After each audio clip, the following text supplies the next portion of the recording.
Hey pillars, and welcome back to another video. Today we're taking a look at Chris Froome discussing disc brakes in 2022. Does he still hate them or does he like them? And what is his opinion on it as of right now? Because we all know in 2021 he dropped a video on his new YouTube channel, which was his review of the Factor Austro Vam, where he was kind of iffy on disc brakes. And a lot of people that were on squad or team rim brakes were very happy that four-time Tour de France champion was saying, I don't know about these disc brakes. So that was nice to see, but obviously him being on Israel Premier Tech, he has to ride the equipment that the team is sponsored by. So he doesn't really have flexibility in terms of choosing if he can ride rim brakes. We know Ineos doesn't even have that option anymore, so the only team is UAE with Pogacar. So this was very entertaining to watch because he dropped a new video discussing disc brakes in 2022 and just an update on his opinion and experience, and it was very, very entertaining. I was watching it on the turbo trainer while I was doing a 3-hour ride. That's when my hair is so wet, but I will watch it with you guys and we will hear what Chris Froome has to say about disc brakes. Very, very entertaining. And the video, the noise of the disc was just annoying. So we're gonna watch it. I don't want to keep talking. I want you guys to hear what Chris Froome says, and then I'll give you guys my 2 cents while the video plays. Don't know if you can hear that.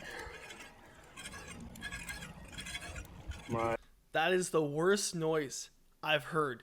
And I have mechanicals from time to time on my bike, so when I'm training, luckily it's not that bad. You can put some headphones, but that is loud.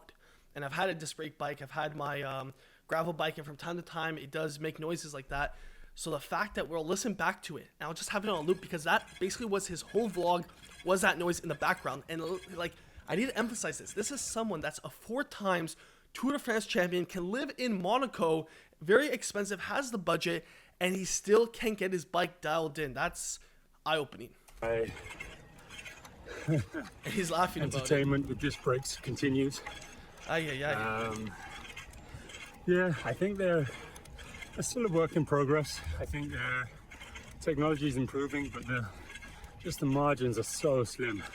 I love how Chris Froome is the type of rider. He's very logical, like I am, very logic based. So he's saying that the technology is not there where you actually can justify the disadvantages over the advantages that they do claim that they have over rim brakes.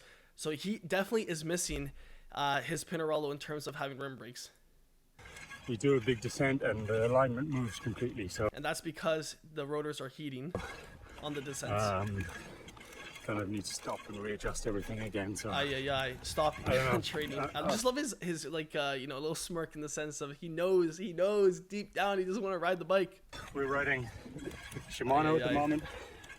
I hear the new 12-speed Shimano has sorted out some of these issues, but I think so. Israel Premier Tech is still, I guess, on the 11-speed. Durace, they're not on the 12-speed because they did change the rotors in terms of the new 12-speed Durace, so maybe that solved it a little bit better. That's what I've heard as well, but obviously he unfortunately doesn't have 12-speed yet, which is crazy for a World Tour team not to be putting on new group sets, but he still hasn't tried that. With all the stuff with the 11-speed, still getting a lot of rubbing, getting one piston firing more than the other one. What Frumi is explaining is basically in the brake for disc brake bikes, there's 2 pistons that push out the brake pads that grip onto the caliper, and that's what creates the stopping motion.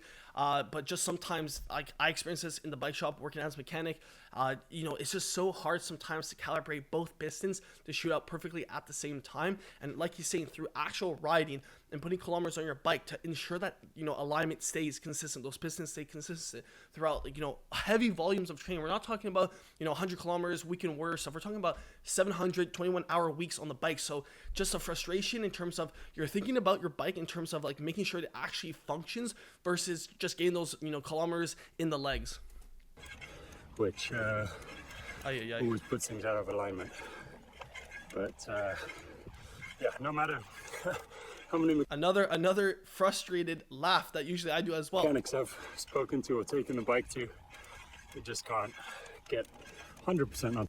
He's basically saying he has the money. He lives in Monaco to be able to take his bike to the best, most prestigious mechanic to actually solve this issue, and he still can't. And that's one thing. If you've seen Frumi's like even bike setup where he trains, like he is so dialed in terms of performance and value in terms of just making sure everything he does is very coherent and logical, and the fact that he still can't figure this out still annoys him. And I just love Frumi. If you've read his book, you know, I have read his book in the past. He's just so, you know, passionate about the sport ever since very young, so he's very, you know, involved. He's not just like, oh, give it to mechanic. Like, he'll work on his bike, so like, that's frustrating.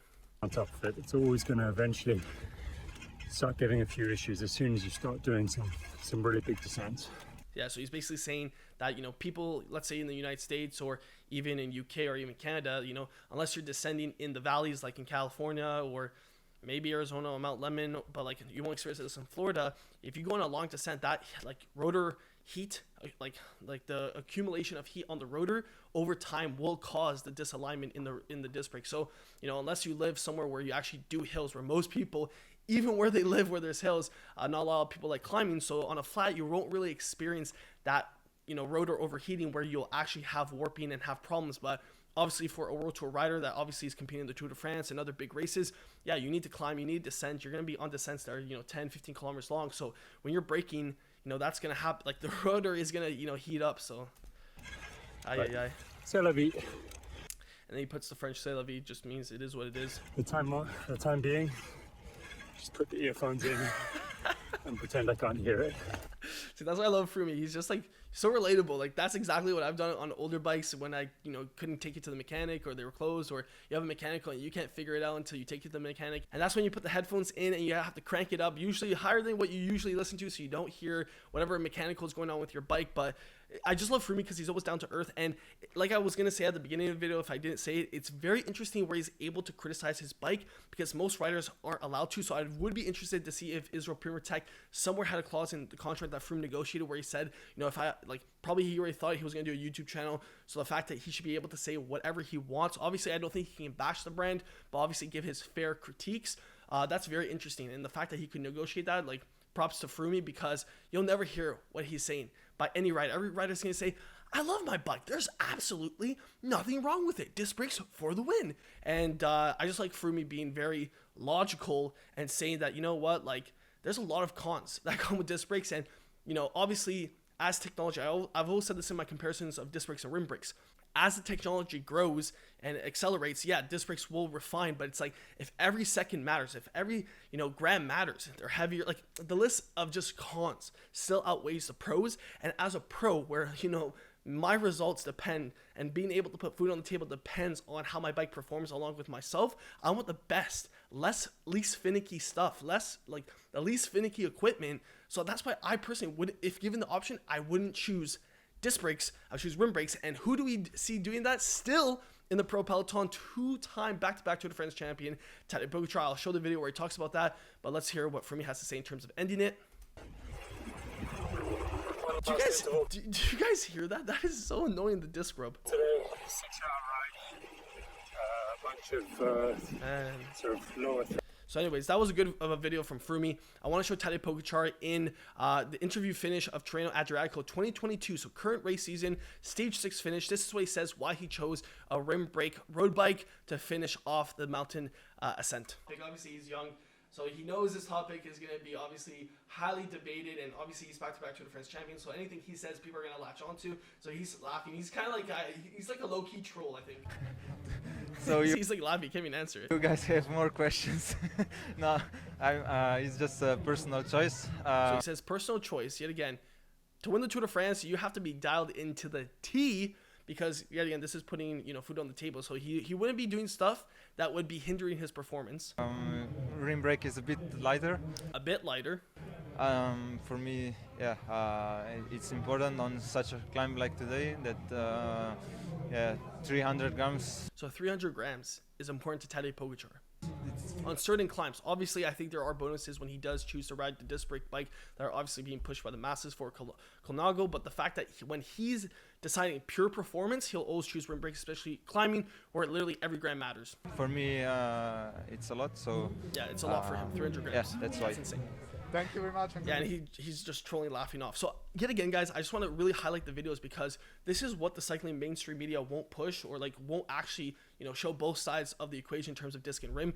And I just want to show this video. This is probably one of my favorite videos of Frumi when he descends. We all know this.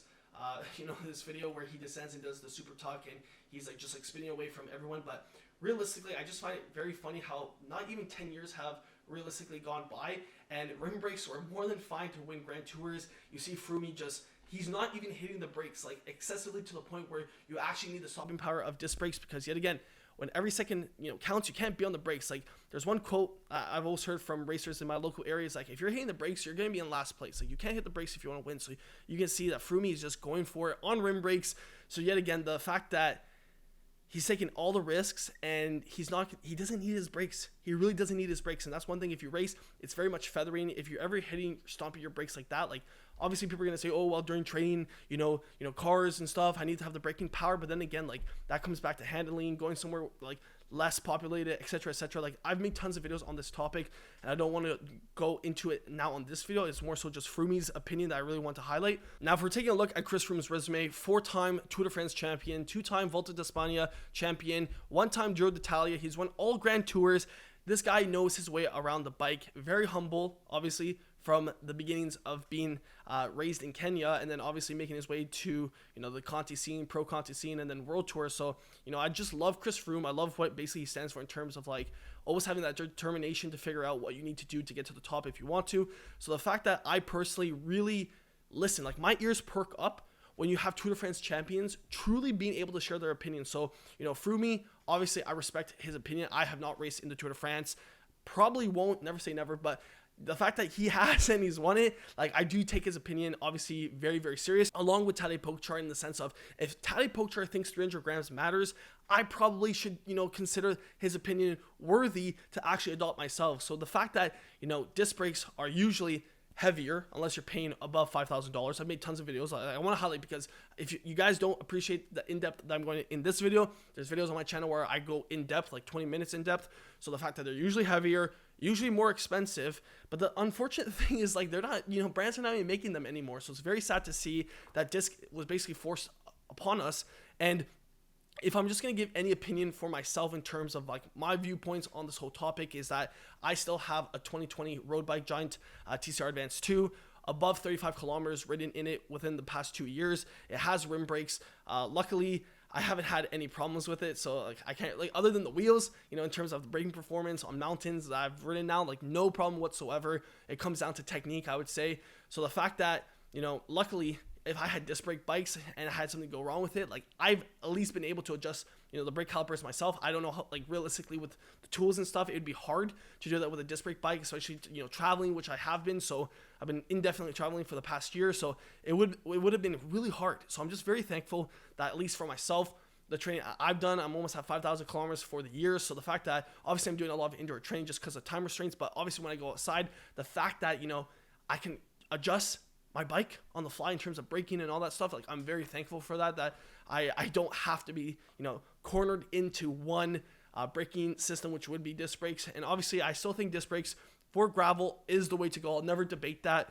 But for road cycling, I still like rim brakes. And, as soon as, Tadej Pogačar doesn't use rim brakes, then I would truly, be very disappointed, because at that point, that means that, like, the Tour, Grand Tours are solely going to be won on disc brake bikes. Now, people said, but Tadej Pogačar won the 2021 Tour de France on a disc brake bike. Well, no, he didn't, because that would mean he never switched his bike throughout the whole tour, and he did. So he, on mountain stages, he went for a rim brake bike. So anyways, I want to leave it there. I'll link the video of Chris Froome. I love his channel. Very, very cool to see, like I said, a 4-time legend of the sport give his opinion, show how he's training. So very inspiring. If you guys are new to the channel, at least my channel, like the video, subscribe to the channel, and until the next one, keep on pedaling.